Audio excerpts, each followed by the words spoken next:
At 2:30 p.m. local time in the Caribbean Sea, two Venezuelan F-16 fighting Falcons roared in low, cutting across the sky just a few hundred feet above the waves. Their target wasn't a smuggler's boat or a training range. It was the USS Jason Dunham, a U.S. Navy Arleigh Burke destroyer bristling with sensors and missiles. On radar, the blips appeared fast, closing the distance. The bridge of the American warship knew exactly what was happening. This wasn't an innocent flyby. It was a deliberate provocation, a game of chicken. Except this one involved supersonic jets and billion-dollar hardware. The Pentagon later called the move reckless. CBS News described it as the second time in just 2 days Venezuelan jets had done the same stunt. But for the sailors standing watch on the destroyer, labels didn't matter. All they knew was that the two Cold War-era fighters were charging toward them, their afterburners glowing like torches in the Caribbean sky. Venezuelan President Nicolas Maduro wanted to show strength to remind Washington that Caracas couldn't be intimidated after a U.S. strike sank a suspected cartel-run speedboat just days earlier. But in choosing this stunt, his pilots were about to learn the hard way. Intimidation cuts both ways, because while they thought they were sending a message, they had no idea that they were handing the U.S. Navy a priceless gift. The F-16s came in hot, banking low enough that their shock waves rippled across the water. On the bridge of the Jason Dunham, every sailor knew the drill. Standard procedure: stay calm, keep course, and let the ship's layered defenses do the talking. The first warning came over the radio. A calm American voice transmitted on open frequencies. Unidentified aircraft. You are approaching a United States warship operating in international waters. Maintain safe distance. The Venezuelan pilots gave no response. Instead, one of them lit his afterburner, blasting past the bow in a streak of orange flame. Inside the Combat Information Center, the real fight was already underway. The ship's AMP-1 radar, the beating heart of the Aegis combat system, had tagged the incoming jets long before the crew even saw them. Data scrolled across the consoles. Altitude, speed, bearing, weapons officers armed the ship's layered defense suite. SM-2 Surfesto, air missiles in the vertical launch cells. RIM 162 Sea Sparrows for close, in interception, and the last line, the Phalanx Sea Whiz Gatling gun. If the Venezuelan fighters made a wrong move, the destroyer could swat them down in seconds. But firing wasn't the goal. The captain stood calm, arms crossed, eyes on the tactical display. His orders were clear: do not escalate unless directly threatened. The Jason Dunham was in international waters with every right to be there. The real danger wasn't the aircraft themselves. It was the possibility of one miscalculation spiraling into an international incident. From the deck, sailors looked up as the second F-16 screamed overhead, so low that its shadow briefly cut across the destroyer's missile hatches. To an untrained eye, it looked like Venezuela had won the intimidation game. But in reality, the opposite was true. Every radio call that the pilots made back to Caracas, every sweep of their radar, every flicker of their targeting systems, it was all being soaked up by the Jason Dunham's electronic warfare suite. The closer they flew, the more they revealed. The Venezuelans thought they were flexing. What they didn't realize was that they had already stepped into America's data trap. USS Jason Dunham wasn't just any ship. She is an Arleigh Burke-class guided missile destroyer, essentially a floating fortress. Her radar dome, the AN Spy or AN Spy 1, can track hundreds of targets at once, from sea-skimming missiles to high-flying jets. For the crew, a pair of F-16s buzzing the deck barely registered as a threat compared to what the ship was built to fight. So the question is, why was the Navy even here in the first place in Venezuelan waters? Well, the answer goes back just days, not even months.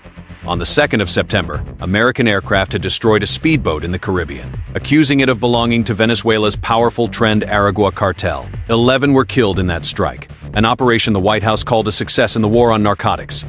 In Caracas, the incident was viewed very differently. President Nicolas Maduro condemned the attack as a violation of sovereignty, vowing retaliation. Just days later, his F-16s were screaming across the Caribbean sky.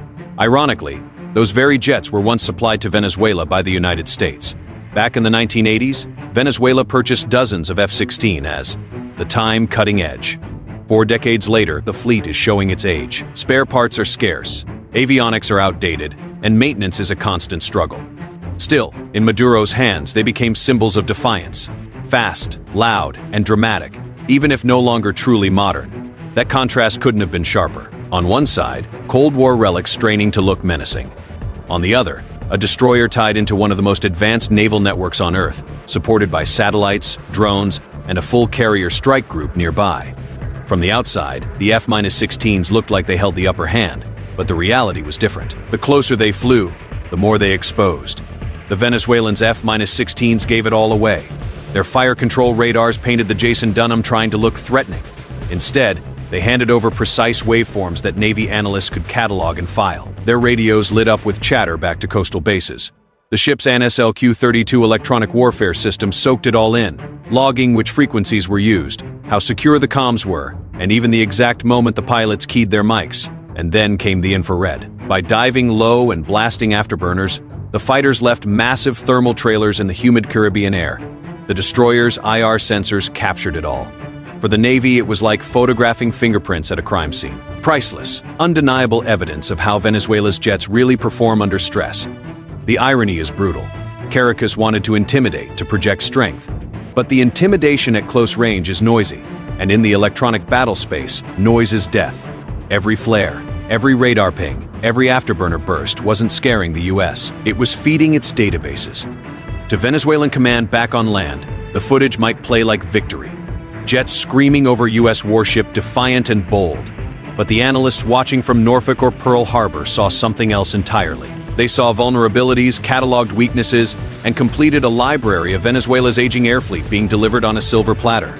By the time the F-16s finally banked away, the Jason Dunham's crew hadn't even flinched. They didn't need to. Venezuela had already made its biggest mistake, mistaking noise for power. And while those pilots thought they had rattled America's cage, they had actually opened the door to something more dangerous. Escalation. The flyovers might have looked like theatrics, but Washington didn't laugh. Within hours, the Pentagon labeled the incident as reckless and provocative, and President Donald Trump made the message crystal clear. Any Venezuelan aircraft that endangers our ships will be shot down. That wasn't empty talk. Just days later, 10 F-35 Lightning, 2 stealth fighters arrived in Puerto Rico. Just a 2-hour flight from Venezuelan airspace. These weren't aging jets from the 1980s. These were America's crown jewel. 5th-generation fighters designed to slip past radars and dismantle enemy defenses before the first warning siren even sounds. Their deployment was a signal. If Caracas wanted to gamble in the skies, the stakes had just gone up. Meanwhile, the Jason Dunham wasn't alone. Behind her stood the weight of an entire U.S. Navy task force. Destroyers, cruisers, supply ships, even amphibious assault vessels carrying Marines were patrolling the Caribbean.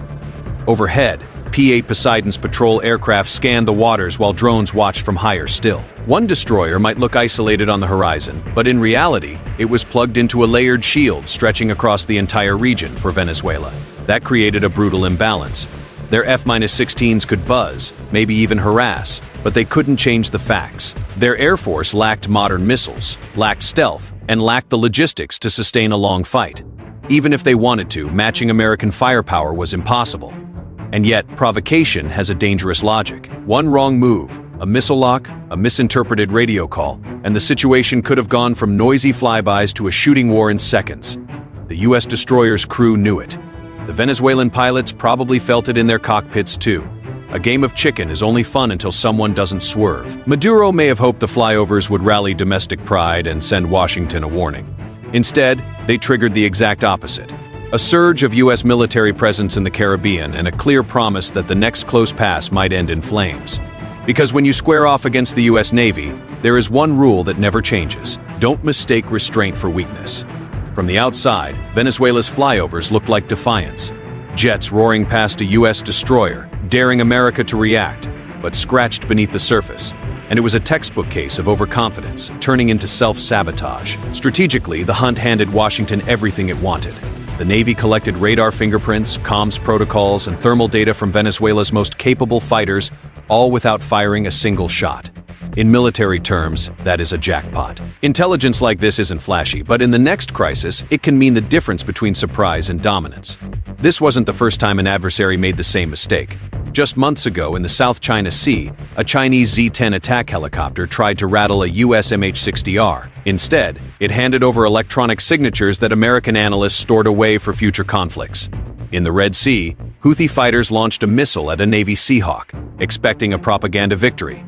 Instead, they exposed their tactics, got tracked, and lost their launch site in seconds. Different actors, same story. Intimidation stunts that backfired into gifts for U.S. intelligence. For Caracas, the lesson is brutal. Flying low and fast might thrill crowds back home, but against an Aegis-equipped destroyer, it is just background noise. Worse, it undercuts Venezuela's strategic position. Instead of looking strong, it highlights weakness. Aging aircraft against a fleet designed for global war. Every pass over a U.S. warship becomes another data point in America's growing library of adversary playbooks. And for Washington, the takeaway is just as clear. Stay calm, hold fire, and let the other side make the mistakes. Escalation isn't always about pulling the trigger. Sometimes the smartest move is to wait, listen, and collect everything your opponent is foolish enough to broadcast, because in modern warfare, silence wins battles, and arrogance loses them. By the time the Venezuelan F-16s turned for home, the Jason Dunham hadn't changed course, hadn't fired a missile, and hadn't flinched. To the sailors on board, it was just another entry into the ship's log. But to analysts watching the data streams, it was gold. Venezuela had tried to rattle the cage. It ended up rattling itself. The broader lesson is simple. The side that stays calm usually wins. Flybys, flares, and chest thumping don't change the balance of power. What matters is discipline, training, and the ability to turn noise into knowledge. And on that score, the US Navy walked away with the upper hand without even breaking a sweat. But here's the real question. If you were standing on the bridge of that destroyer watching two supersonic fighters dive low across your bow, what would you have done? Would you have fired a warning shot or held steady and trusted your ship's defenses? Drop your answer in the comments. I want to see how you'd handle it. And if you enjoyed this breakdown, don't forget to like, subscribe, and share it with someone who loves maritime stories. And as always, if you want to go a step further and support the channel directly, join the fleet. You get loyalty badges, priority responses, and you'll help us bring more true maritime stories to the surface. Just click join on our channel page and get on board. Because in this game of chicken, Venezuela thought it was holding the stronger hand. The US Navy proved otherwise. I'll see you in the next one.